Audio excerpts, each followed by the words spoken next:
It is week 14 of the NFL season, and I have three bets for you guys to lock in early in the NFL betting slate. Somehow, we're already at week 14, which is crazy, but I found three picks that I really liked that I recommend you guys tail. To do a recap before we get into this week's picks, last week was another good week that continued our hot streak of 2 straight hot weeks with these early line shopping NFL bets. I gave out 3 picks on this YouTube channel. We got 2 of those 3 to cash. The only one that did not was the Cowboys minus 8.5. If they had scored a touchdown on their last drive, they would have cashed this, but they did not. That's okay because we cashed the 49ers minus 2.5. We cashed the Panthers plus 6.5, which everybody thought was crazy, making it a 2-1 week, bringing our last 2 weeks to a 5-1 run that we are on. So if you're not already, would highly recommend subscribing to my YouTube channel. And let's get into these picks for week 14. First up, in the Bills versus Chiefs game, I'm just taking the Bills straight up. Bills money line plus 135 odds at ESPN Bet. So it's going to be our first play of the video. Might as well get the spiciest one out of the way first. Again, I like the Bills to win straight up. Obviously, looking at these two teams, it's been a very interesting year for both of them. The Chiefs are at least winning. They're 8-4, but clearly this Chiefs team is not the same Chiefs team that we are used to seeing literally every other season that Patrick Mahomes has been their starting quarterback. They're excellent on defense while still a little bit hit or miss on offense. And now the Chiefs are coming off of a loss in 2 of their past 3 games, both of which their offense didn't really perform. Now, last game, the Chiefs lost to the Packers. They got shredded by Jordan Love, but they only had 6 points at halftime. Now, I'm not telling you that the Chiefs are bad. That is certainly not what I'm saying. What I am saying is that clearly their offense isn't the same, and really it's because of how terrible their receivers are. They were able to make it work last year with Juju Smith-Schuster as their number 1 receiver. This year, they really don't have anybody they can trust. Now, the Chiefs are still 3rd in total DVOA. They're the 4th-ranked offense and the 9th-ranked defense. So again, I'm not sitting here telling you that the Chiefs are terrible, but the difference from them consistently being the literal best offense in the NFL to only the 4th best, we're starting to see the differences in how that translates to winning and losing. 8-4 isn't bad. It's bad for the Chiefs when you consider how good they've been the past couple years. Now looking at the Bills, they're sitting at 6-6. Everybody knows the drill with the Bills, right? They love turning the ball over on offense. Defensively, they're mostly just hampered by injuries. Their defense was awesome at the beginning of the year. Losing Matt Milano, losing Tre'Davious White really hurts them. And on offense, as I mentioned, it's just turnovers. They're fantastic on offense if they could just not turn the ball over. Hopefully, what we saw in their last game against the Eagles was something they can build off of, because Josh Allen did throw 1 interception in that game, which hurt them a lot. But overall, Josh Allen was fantastic. He was phenomenal in the last game the Bills have played, and they had a bye this past week, so we'll see how they can come out. And then even looking at the Bills, despite their 6-6 record, they're 6th in the NFL in total DVOA. They're ahead of the 9-win Lions, the, as of right now, 8-win Jags. We'll see if they win on Monday night. They're ahead of the 10-win Eagles. They're ahead of a ton of teams with more wins.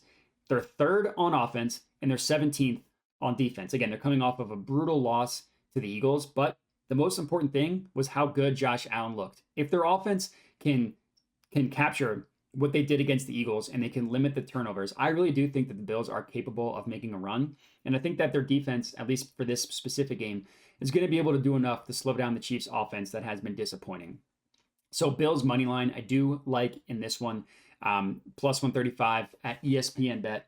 Next up, our next play we're locking in here is the Colts-Bengals game. And I'm taking the Colts money line straight up, minus 130 odds at ESPN Bet. And I'm actually putting 1.5 units on this one. I normally only put 1 unit on these plays. For this one, it'll be tracked as 1.5 units. Now, I'm recording this before the Bengals play on Monday Night Football. My prediction is that the Jags win and cover that game. And I'm also predicting that the Bengals are not going to look good. So I think that the minus 130 price that I locked in on ESPN Bet is going to be a pretty good price in the long run. And I'm just not a believer in the Bengals without Joe Burrow, which I understand that's obviously not a hot take, but I just think that this team is going to be dreadful to end the year. I wouldn't be surprised if they lost out. Now, the Colts are admittedly a weird team, but they're winning. They're 7-5 on the year, and they've won 4 straight games. In terms of advanced stats, which doesn't just look at wins, losses, they're 15th in total DVOA. they're 16th on offense, and they're 12th on defense. A pretty well-rounded team. And even with Gardner starting at quarterback for them, they're a solid offense, a solid team that's well coached, and they're winning games. Speaking of their head coach, I'm a huge fan of Shane Steichen, which obviously goes into this prediction as well. I think he's a great coach. Meanwhile, looking at the Bengals, this includes the entire year. So includes games that Joe Burrow played. They're 18th in total DVOA, 13th ranked on offense, and 27th on defense. Now that 13th ranked offense is definitely going to take a hit without Joe Burrow, considering it's only been a game and a half without him. So yeah, we're expecting that offensive rating to plummet with Browning at quarterback. And also, Joe Burrow doesn't play defense. Their defense hasn't been good all year. They're banged up in the secondary and they're young in the secondary, but they just haven't been good. That 27th ranked defense, again, doesn't matter whether Joe Burrow plays or not. So this season, it's just going to end up being a lost season for the Bengals. Again, I wouldn't be surprised if they didn't win a game the rest of the year with Jake Browning starting for them. So I love riding the Colts on this one as our second play. And last up, third and final pick of this video, Eagles versus Cowboys game. I'm just taking the total straight up over 51.5, minus 110 at DraftKings, and I would play this up to 52.5. It's a very high total. Trust me, I get it. It's the highest total of the week by far. The next closest game has an over-under of 47.5. Regardless, I still like the over here. These two teams just played, and the final score was 28-23. So yeah, there was only 51 points scored, but you need to look at how that game went. The Eagles stopped the Cowboys on fourth down 3 separate times in the red zone in the fourth quarter. It was an insane game when it happened. And obviously, if the Cowboys convert on any of those chances, this game goes over. Also, a touchdown the Cowboys did score to make it 23-28. Dak Prescott had a 2-point conversion that he essentially converted, but he accidentally just slightly stepped out of bounds. If he had converted that, this over would have cashed. And even if you take into account that game, and obviously it counts as an L, we're counting it as an L.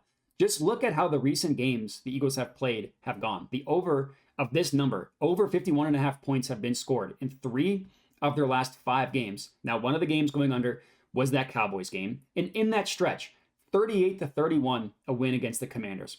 34-37, a win against the Bills.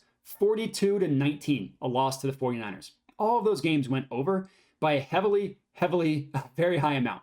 Eagles defense, it's hot garbage. They're 21st in the NFL in DVOA, and because they had some good games at the beginning of the year, that number is even a little bit inflated if you look at how things are recently. I would not be surprised if the Cowboys put up 35 plus points against them, because just look at what the Cowboys offense has done recently. 43 points against the Rams. Following week, only 23 against the Eagles, but I talked about that game, and the Cowboys had 406 yards of offense. Their offense was great in that game.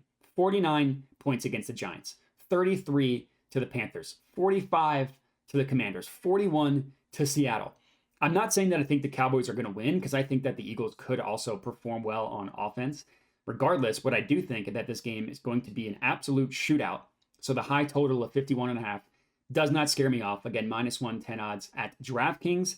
Rounding out our third and final pick of this video. 3 early picks for you guys to lock in for this upcoming betting slate. If you are riding with me, make sure to comment and let me know. Other than that, remember to like, subscribe, all that good stuff. Appreciate everybody for watching, and have a good one.